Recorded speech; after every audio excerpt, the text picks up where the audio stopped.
So hi guys, welcome back to మన channel Ebix Academy. మనకైతే web options అనేవి అయితే రిలీజ్ అయిపోయి మీరైతే వెళ్ళి వెబ్ ఆప్షన్స్ అర్జెంట్గా మీ hall ticket number same first phase లాగే యాజ్ ఇట్ ఈజ్ ఎలా చేసుకున్నారో అలాగే చేసుకోండి. ఎటువంటి మిస్టేక్స్ అయితే చేయకండి. నేను మీకు చెప్పాను ఏ రేంజ్ వాళ్ళు ఎలా పెట్టుకోవాలి, ఏ విధంగా పెట్టుకుంటే వస్తాయి అనే దాని గురించి నేను ఆల్రెడీ మీకు చెప్పాను. అదే విధంగా అదే మ్యాటర్లో మీరైతే ఇక్కడ పోస్ట్ చేసుకోండి. మీకైతే ఎటువంటి ప్రాబ్లం అయితే ఉండదు. అండ్ చాలామందికి వచ్చే డౌట్, మనకి sports and games merit list కూడా రిలీజ్ అయితే చేశారు. మీరు ఎవరో చాలామంది నాకు స్పోర్ట్స్ లిస్ట్ వాళ్ళు కామెంట్స్ అయితే పెట్టారు ఎప్పుడు వస్తుంది అని. ఆల్రెడీ రిలీజ్ చేశారు, వాళ్ళు చూసుకోండి మీది ఉందో లేదో. అండ్ అలాగే మీకు ఏమైనా ఇన్స్టిట్యూషన్లో డౌట్స్ ఏమైనా ఉంటే ఇక్కడ అయితే మనకి ఎటువంటి సీట్ వేకెన్సీస్ గురించి మనకి ఏం రిలీజ్ చేయలేదు.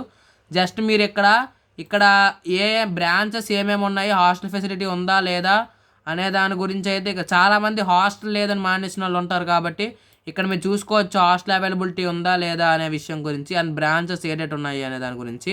అండ్ చాలామందికి ఏ బ్రాంచెస్ షార్ట్ కట్స్ బట్టి చాలామంది ఈసీఈకి ఈసీఎం పెట్టుకోవడం గట్టి చేస్తున్నారు. లిస్ట్ ఆఫ్ కోర్సెస్లోకి వెళ్తే మీకు ఇక్కడ కోర్స్ కోడ్ అలాగే దాని ఫుల్ ఫామ్ అనేది ఇక్కడ ఉంటుంది. కాబట్టి మీరైతే నీట్గా చాలా చక్కగా పెట్టుకోండి. మళ్ళీ ఇంకోసారి రేంజ్ చెప్తున్నాను, మీది ఒకవేళ ఎనీ కేటగిరీ, ఇప్పుడు నేను చెప్పేది అన్ని కేటగిరీకి సంబంధించింది, 20K లోపు మీ ర్యాంక్ ఉంటుంటే 50 ఆప్షన్స్ మంచిగా పెట్టుకోండి.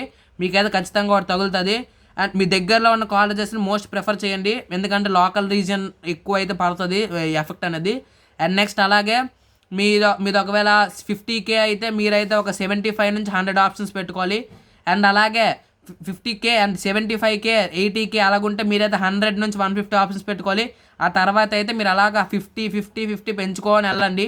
అదైతే మీకు సేఫ్ స్కోర్ అనేది అయితే వస్తుంది. అండ్ ఈ వీడియోకి అయితే ఇంటే మళ్ళీ వచ్చే వీడియోలో కాదు. అంతవరకు సెలవు, బాయ్.